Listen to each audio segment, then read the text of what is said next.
శ్రీకర శుభకర ప్రణవ స్వరూప లక్ష్మీ నరసింహ 14 లోకములన్నీ మృక్కే జ్వాలా నరసింహ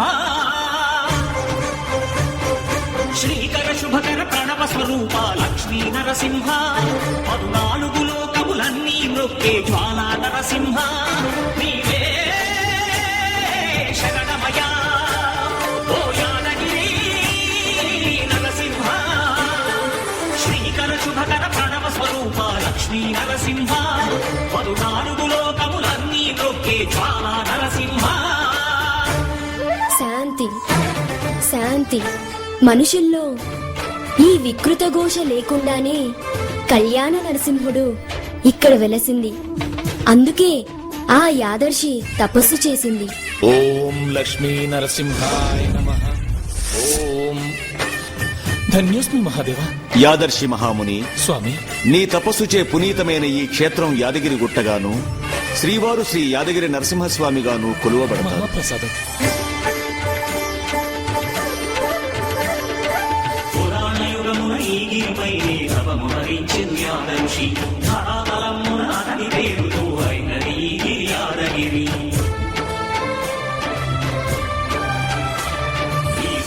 వెలసిను ప్రాయమహోజ్వల జ్వాలా నరసింహుడు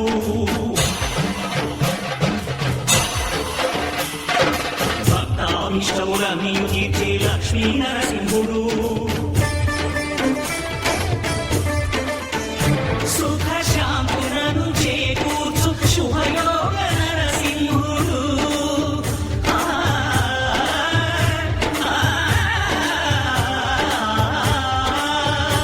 సుఖ శాంతులను చేకూర్చు శుభయోగ నరసింహుడు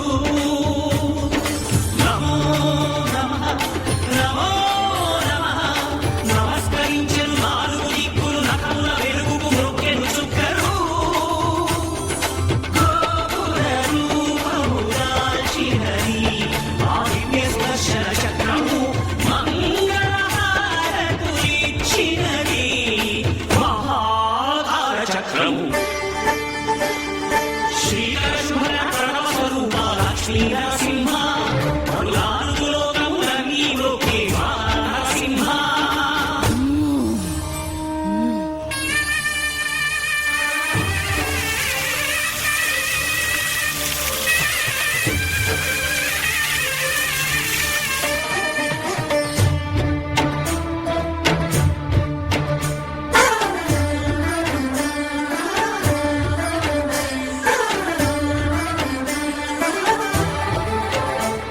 ఈ స్వామి పాదములు బ్రహ్మగడుగడా విష్ణు కుండలే ప్రభవించి తీర్థ స్నానం చేసిన జన్మధన్యమే కర్మ విమోచనమే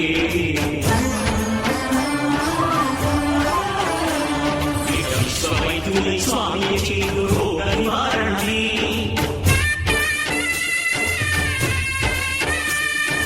చిత్తం దేహం సత్వముగాను వ్యక్తముగానే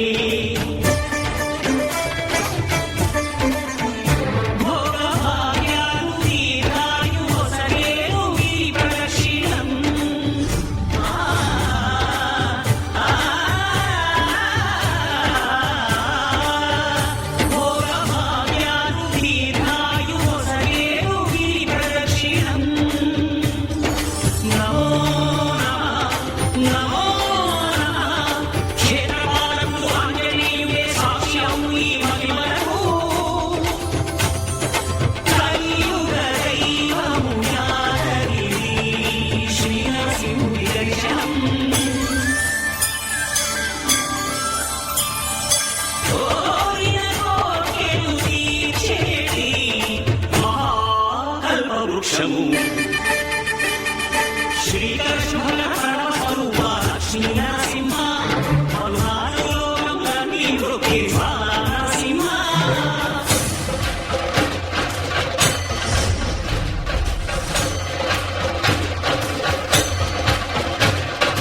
భూత ప్రేత పిశాచ రాక్షసుల భారద్రోహిణి నామమే చంద్రశక్తులను రక్తవాత్సులు స్మరణమే ప్రపంచవాద ప్రఫలాన్ని హిరణ్యకశిపుడు సింహమే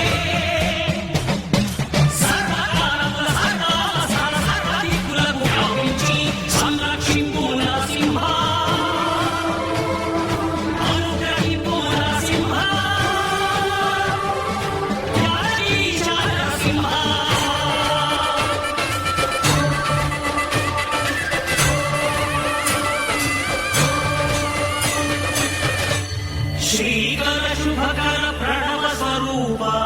లక్ష్మీ నరసింహ పదునాలుగు లోకములన్నీ మ్రొక్కి జ్వాలా నరసింహ. మహర్షి ఇక్కడ స్వామివారే బాబు ఈ భారద్వాజ మహర్షి అంగీరస్ మహర్షి వీళ్ళిద్దరు కూడా నాసికా త్రయంబకం గోదావరి ఆదిని అంత్యాన్ని చూడాలి, జీవనాన్ని కూడా ప్రదక్షిణ చేయాలనే సంకల్పంలో భాగంగా మహర్షులు నదీ తీర ప్రాంతాల్లోకి వచ్చేటప్పటికీ స్వామి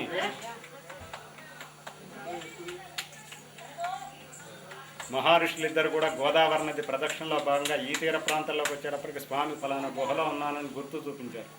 ఇదంతా పెద్ద రాతి గుహ అనుకోండి, మధ్య భాగంలో స్వామి ఉన్నారు. ఆ గుర్తు మీద మహర్షులు గుహను తెలుస్తూ ఉంటే స్వామికి నాభిలో దెబ్బ తగిలింది. మనకు దెబ్బ తగలంగానే ఎలా అయితే బ్లడ్ వస్తూ ఉంటుందో స్వామికి నాభిలోంచి చిన్న చిన్న డ్రాప్స్ వస్తూ ఉంటాయి. ఆ తడినే చీము, నెత్తురు, తేమ, తడి అంటారు. మనం ఫస్ట్ ఎయిడ్గా గాయానికి దెబ్బ తగలంగానే ఎలా అయితే పసుపు వేస్తుంది, ఇదే పసుపు అడ్డం పెడతామో స్వామికి నాభిలో వచ్చే తడికి అడ్డంగా అలా చందనం ఉంచుతారు. ఈ చందనం ఎక్కువగా సంతానం లేని వాళ్ళకి, కుజదోషం, ఎక్కువగా వివాహ సమస్యలు ఉండే వాళ్ళకి ఇస్తారు. ఇక్కడ స్వామికి తిల తైలాభిషేకం చాలా విశేషం. మనం దక్షిణ భారతదేశంలో శ్రీమన్నారాయణమూర్తి నరసింహస్వామికి ఎక్కడ నువ్వుల నూనెతో అభిషేకం చేయం కదా, ఇక్కడ స్వామికి ప్రీతికరం, ప్రత్యేకం, తనకిష్టం. ఇకపోతే ఈ తైలాభిషేకం శనివారం ఎక్కువగా చేస్తూ ఉంటారు. పోతే ఈ స్వామికి శరీరం అంతా కూడా ఆ భారద్వాజ మహర్షికి అంగీరస్ మహర్షికి స్వామి మానవాకృతిలో దర్శనం ఇచ్చారు. అంటే మొండెం దగ్గర నుంచి కింద భాగం అంతా మానవ లక్షణాలతో ఉంటారు. మనుష్య శరీరం ఏ విధంగా ఉంటుందో స్వామి శరీరం అలా సున్నితంగా ఉంటుంది. ఇకపోతే ఇక్కడ స్వామివారి శరీరం మెత్తగా ఉండటం, స్వామివారికి తైలాభిషేకం చేయటం, స్వామికి నాభిలోంచి డ్రాప్స్ రావటం, ఇవి విశేషాలు. 6వ శతాబ్దంలో చోళరాజులు వాళ్ళ రాజముద్రికలతో కూడిన సువర్ణ వస్తు ఆభరణాలు స్వామికి బహుకరించారు. అంటే 6వ శతాబ్దం నాటికే క్షేత్రం ఉంది, అంతఃపురం ఇష్ట ఎప్పటిదో తెలియదు. 12వ శతాబ్దం కాకతీయుల కాలం నాటి కోటలు, కుంటలు, అర్ధమండపం, సభామండపం, కోనేరు, ప్రహరీ గోడలు, గుర్రపుశాలలు ఇవన్నీ ఈ ఆలయ శిఖరానికి పైన ఉంటాయి. ఇకపోతే 17-18 శతాబ్దంలో నవాబు రాజులు ఈ స్వామికి మీరు చూస్తున్నంత బ్లాక్గా ఉండేంత వరకు కూడా స్వామికి వెండి కవచం, వెండి తొడిగే బహుకరించారు. ఇది ఈ బ్రహ్మోత్సవాలకి అలంకరణ నిమిత్తం ఈ ఆభరణాలన్నీ వస్తాయి. మిగతా టైంలో సెక్యూరిటీ లేక ఈ ఆభరణాలు ఏమి ఉంచరు. ఇట్లా 6, 12, 17, 18 శతాబ్దాల చరిత్ర ఉంది. స్వామివారి క్షేత్రం అర్ధచంద్రాకారంగా ఉంటుంది. మనకు అమావాస్య వెళ్ళిన తర్వాత పాడ్యమి, విధియా, తదియాల్లో చంద్రుడు ఏ విధంగా ఉంటాడో ఈ గుట్ట అర్ధ దిశం కొన్నట్టుగా ఇలా చూపించుకోండి. ఇలా ఆప్సమాచలము అంటారు. నవనారసింహం క్షేత్రాల్లో ఇది ఒక ప్రసిద్ధమైన క్షేత్రం. ఇకపోతే మీరందరూ వాటర్ ఫాల్ దగ్గరికి వెళ్ళారా? సహజంగా మనం బావి నీళ్లు, మోటార్ నీళ్లు, నల్లా నీళ్లు ఒక బిందెలో తీసుకుంటే ఎన్ని రోజులు ఉంచుకుంటాం? 4-5 రోజులు. తర్వాత అయితే బిందె కడిగి నల్లా తిప్పి మోటారో, బోరో, బావిలో నీళ్ళు బిందెలో పట్టుకోవాల్సిందే కదా. ఇవాళ ఒక బాటిల్ ఆ తీర్థాన్ని తీసుకెళ్ళండి. మీ ఫ్రిడ్జ్లో కాకుండా అల్మార సెల్ఫ్లో ఆ బాటిల్ అలా పడేయండి. 5-6 నెలలు కాదు, 5-6 సంవత్సరాల తర్వాత మూత తీసి ఆ నీళ్లు తాగొచ్చు. బ్యాక్టీరియా ఫామ్ అవ్వదు ఆ తీర్థం, ఆ నీళ్ళల్లో. ఈ చెట్ల వేళ్లలోంచి వచ్చే ఆయుర్వేదిక్ మెడిసిన్ వాటర్ అన్నమాట. అందుకనే ఆ నీళ్ళు కాస్త వగరు, ఘాటుగా అలా ఉంటాయి. అది ఓ మాటగా స్వామి పాదాల దగ్గర నుంచి కూడా పారతాయంటారు. అది ఆ నీళ్లకున్న విశేషం, స్వామి తీర్థానికి విశేషం.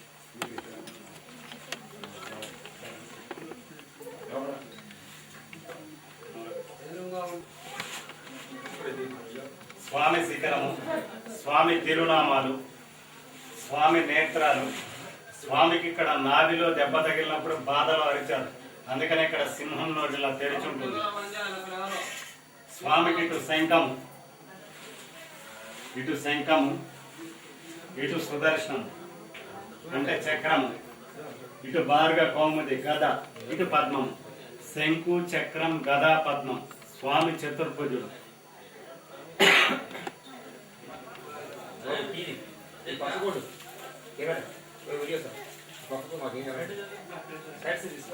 ఇదిగోండి నా వేలు ఇలా లోపలికి వెళుతూ ఉంటుంది చూడండి. ఇలా ఉంటారు స్వామి శరీరం అంతా. ఎక్కడ చూసినా ఇలా మెత్తగానే ఉంటారు. ఇదంతా బాడీ అంతా కూడా ఇలా మెత్తగానే ఉంటుంది స్వామి శరీరం అంతా కూడా. ఇది ఇక్కడ స్వామి విశేషం కాబట్టి.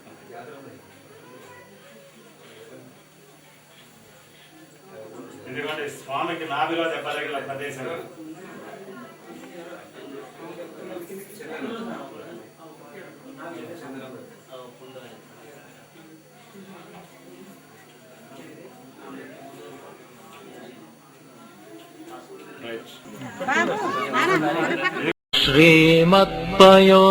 श्रीमत्पयोनिधिनिकेतन चक्रपाणे भोगीन्द्र भोगमणिरञ्जित पुण्यमूर्ते योगेश शाश्वत शरण्य भवाब्धिपोत लक्ष्मी नृसिंह मम देहि करावलम्बम्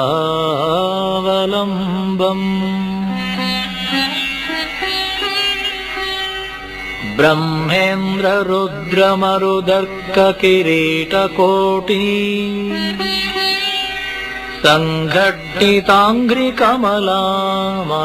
संघट्टिताङ्घ्रिकमलामलकान्तिकान्त लक्ष्मीलसत्कुच सरोरुहराजहंसा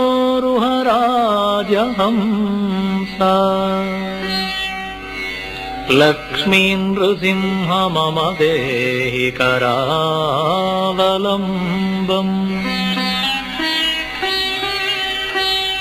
संसार घोर गहने चरतो मुरारे मारोग्र भीकर मृग प्रवरादितस्य आर्तस्य मत्सर निदाघनिपीडितस्य लक्ष्मी नृसिंह मम देहि करावलम्बम्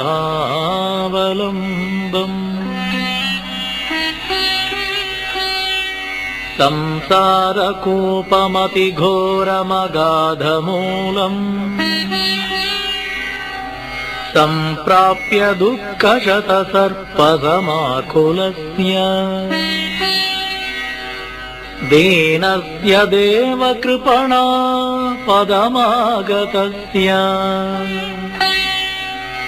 लक्ष्मी नृसिंह मम देहि करावलम्बम्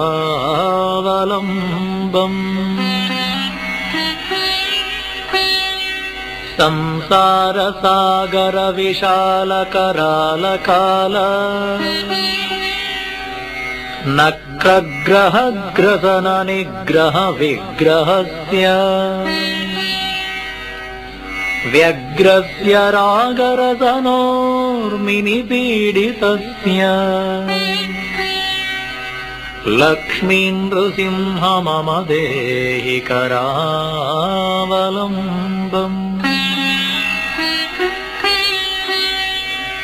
संसार वृक्षमघबीजमनन्तकर्म शाखाशतं करणपत्रमनङ्गपुष्पम् आरुह्य दुःखपलितं पततो दयालो लक्ष्मी नृसिंह मम देहि करावलम्बम्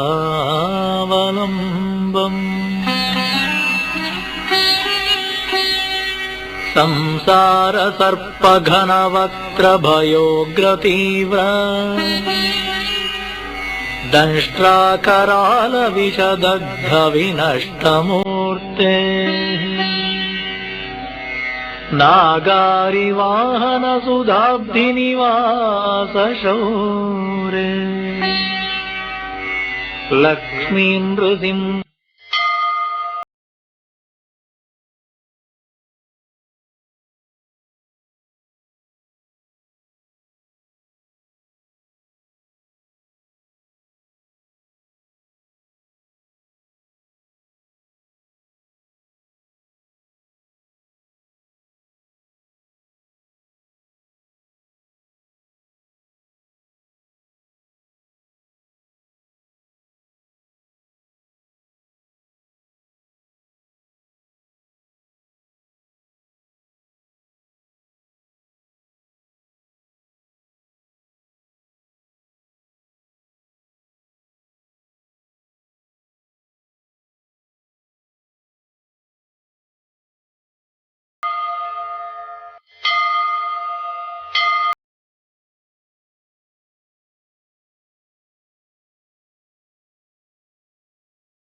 वज्रनखाय धीमहि तन्नो नृसिंहः प्रचोदयात्।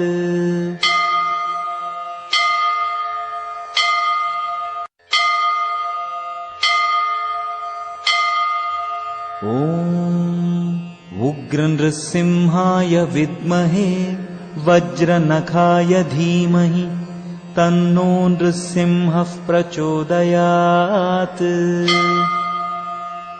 ॐ उग्रनृसिंहाय विद्महे वज्रनखाय धीमहि तन्नो नृसिंहः प्रचोदयात्।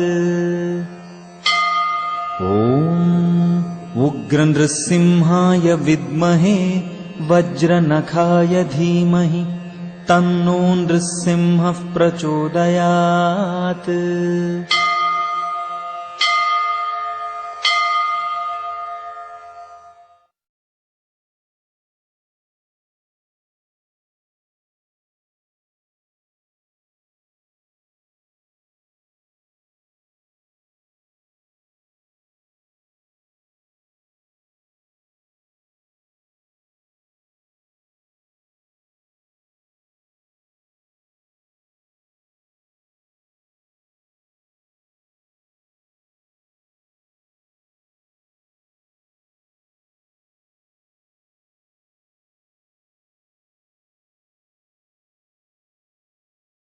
శ్రీకాంజనేయ స్వామిని పద్మాంజనేయ స్వామిగా కూడా అంటారు. అలాగే చింతామణి దగ్గర ఒక ఆంజనేయ స్వామి ఉన్నారు. మొత్తం 5 ఉంటారు. ముందు బయట కనిపించేది మనకి మాత్రం 3 ఆంజనేయ స్వామి కనపడతాయి. ఇంకొక విషయం ఏంటంటే ఈ మధ్య కాలంలోనే దీని యొక్క అభివృద్ధి పనులు బాగా జరుగుతున్నాయి.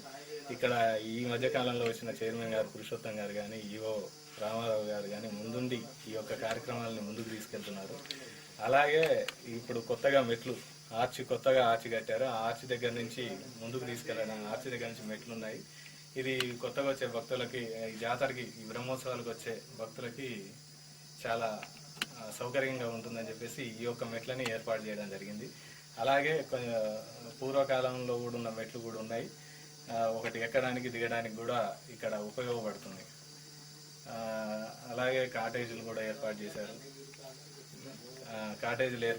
ఇక్కడ. అలాగే మేము శ్రీ లక్ష్మీనరసింహస్వామి సేవా భక్త మండలి తరపు నుంచి గ్రామస్తులందరం కలిసి అన్నదాన కార్యక్రమాన్ని ఒకటి ఏర్పాటు చేశాం. అన్నదాన కార్యక్రమాన్ని శని ఆదివారాలలో జరిపిస్తున్నాం. ఈ యొక్క కార్యక్రమానికి భక్తులు సహాయ సహకారాలు అందిస్తే స్వచ్ఛంద సంస్థలు ముందుకు వస్తాయి, సహకరించాల్సిందిగా కోరుతున్నాం. అలాగనే భక్తుల సౌకర్యార్థం ఇన్ఫర్మేషన్ కోసం హేమాచలం www.hemachalam.com అనే ఒక వెబ్సైట్ను కూడా రూపొందించాం మేము. దీని యొక్క దీన్ని చూసి భక్తులకు అనువుగా ఉంటుందని కోరుకుంటున్నాం. అలాగే శ్రీకాంజనేయ స్వామి గురించి ఈ మల్లూరు గ్రామస్తులను ప్లస్ దాతలు ఈ యొక్క దేవాలయాన్ని ఏర్పాటు చేయడం జరిగింది. ఇంతకుముందు